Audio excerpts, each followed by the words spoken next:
l'abeille. Donc il va y avoir une réduction du système immunitaire. C'est comme l'homme, c'est la même chose que l'homme. Donc l'homme, il est donc influencé par les pathologies, et puis les pathologies de l'année favorisent le développement de la varroise à l'intérieur du cou de l'abeille. L'acarien, on le trouve sur l'abeille et on le trouve dans le couvain. Besoin alimentaire. Alors, une colonie d'abeilles, par exemple, elle consomme entre 30 à 50 kg par an de pollen. C'est une quelle pathologie. Donc, soit le varroa, soit la loque, soit le noséma. Deuxièmement, le problème de la présence de la reproduction. Vous savez que, alors, le premier, rapidement, le premier problème, il a pratiquement le couvain toute l'année, et la présence du couvain toute l'année. Ensuite, des femelles. C'est le mâle qui va féconder les autres reproductions. Tout ça, c'est pour un petit peu vous indiquer que réellement favorise les traitements conjugaux, c'est des traitements de longue durée. C'est un traitement ou chez le varroa. Un traitement pour savoir est-ce que le traitement il est efficace. C'est une journée, le thème c'est le varroa, les pathologies apicoles et l'impact sur l'effondrement des colonies d'abeilles. Donc cette journée, elle a été organisée parce qu'actuellement il y a beaucoup de mortalité. Donc on entend dans les milieux apicoles qu'il y a des colonies à la khaloun, il y a de l'effondrement des colonies d'abeilles. C'est pour cela que nous avons appelé M. Nordin Ajlan, donc qui est professeur en apidologie, donc et spécialiste donc sur les maladies de l'abeille. Les statistiques, donc le nombre d'apiculteurs, donc il y a la carte agriculteur sur le code 75 لنا 4000 ثيغراسين تزيزوا لا نتيار 80000 الما 90000 ثيغراسين تزيزوا الولايه تيزي وزو. Donc la wilaya de Tizi Ouzou, c'est une wilaya qui est la première wilaya au niveau national en production d'essaims d'abeilles. Donc, et c'est une wilaya aussi qui produit beaucoup de pollen et de miel. Donc le recensement il a donné une perte à peu près de 30 000 ruches. Donc ماشي على ثيذ إيجارغان إيجنتارن parce que l'année فلاح نقلنا في الريوف بندا خاصهم تبيضات مس أتصطو راسين يكخلان. Actuellement, il y a une procédure d'indemnisation qui est en cours au niveau de la DSA, donc qui va se commencer dans les mois à venir, Inch'Allah.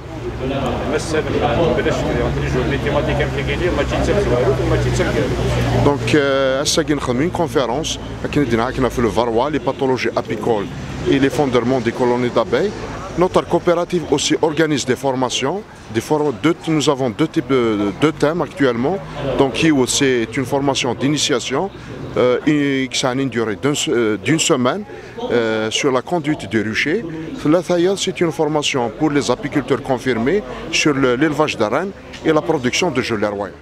D'abord, c'est une très bonne initiative, donc l'organisation de cette journée, cette rencontre avec les apiculteurs. Ça donne toujours un plus pour le développement de l'apiculture et puis pour un petit peu détecter les anomalies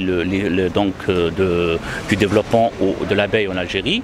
Cette rencontre, l'objectif évidemment, c'est un petit peu faire un état des lieux des pathologies apicoles en général, essentiellement le varroa. Pourquoi le varroa? C'est l'une des pathologies les plus dangereuses, donc qui touche les colonies d'abeilles. C'est une pathologie qui est très connue par les apiculteurs et puis ça provoque des mortalités. Alors c'est une rencontre aussi pour mettre en évidence, pour un petit peu détecter et voir un petit peu une idée sur les causes des mortalités. Parce qu'actuellement, il y a pas mal d'apiculteurs, pas uniquement au niveau de la région de Tizi Ouzou, mais au niveau national.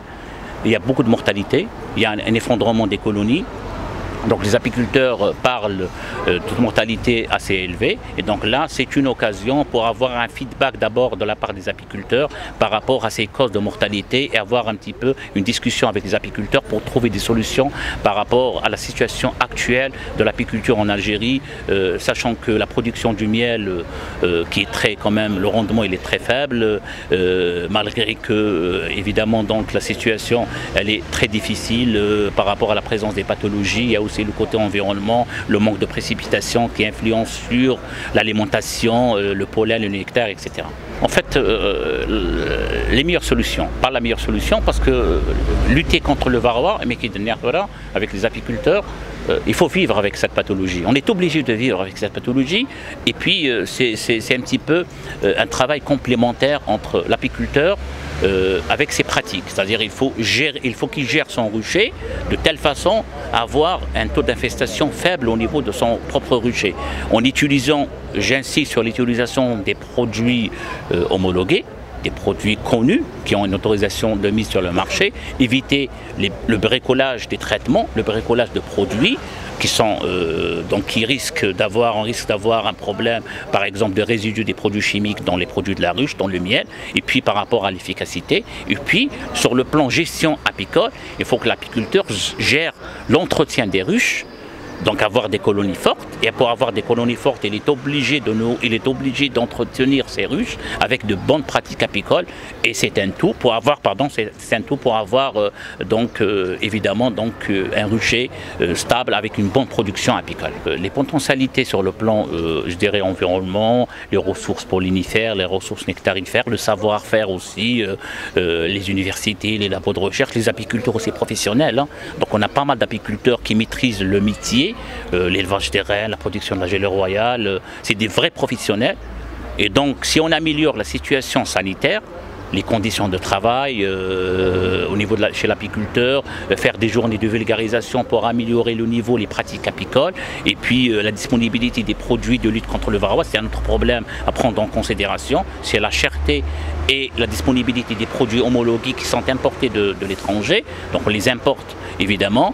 Tout ça, c'est des facteurs qui peuvent éventuellement améliorer la production apicole. Pas uniquement le miel, mais aussi d'autres produits de la ruche qu'on peut profiter, la gelée royale, le pollen aussi, le venin, etc. Donc on peut avoir donc quand même une bonne production apicole chaque année.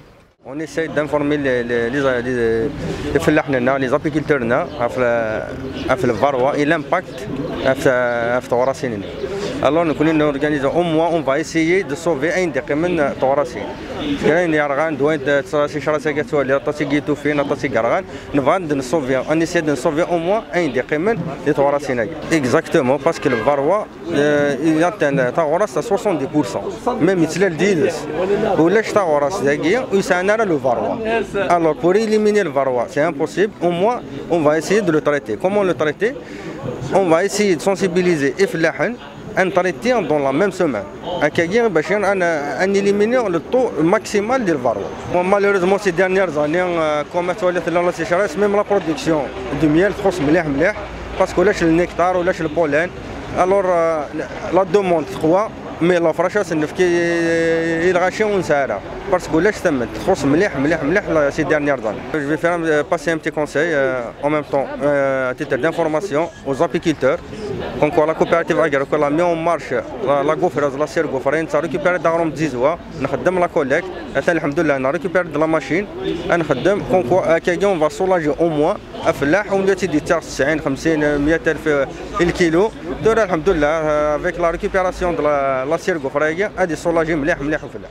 دونك إذا زوارا غادي نغزل في الأول سنيني يقاد إلا أنا ساقي ذاك العسلامة الأولى الوخام الأول لا كابتوستين كوبيراتيف بوليفالونت دي تيزي وزو يخدم لنا 3 زيزويت المال إلى كلش دونك أساقي ستون جورنيا في الفاروا إلا كنحسب بلي الفاروا كاين يتساوي واحد 75% لا برودكسيون دي ثوراست دونك اساكي إلا اكل لي زابيكولتور هذا مسفهم بوي كارسن يفون ايسيي هادني السيين هذا خدمن لا بريفونسيون في الفرايا كاين لو كان دي السمانه انا 15 يوم سينا تخمن الواحد فبراير خاطرش ماذا قال يقيم يون ويطريتيرا في الفاروا امزونا كاين اون ريان في دونك شوف هذا ربي سي اون جورني غادي يون النفع الى فيليرا كينيا عندها افلاح لابيكولتور ادياف عندنا ادياف الشط الفايده كاين يخدم ذي الغله على كل حال عندها لابايا كينيا تخدم كنيلاق ونسعوا اون كونتيتي تام تكثر بين كيعدان انسيون فالوريزي لا روشا كينيا ماكسيموم ان شاء الله.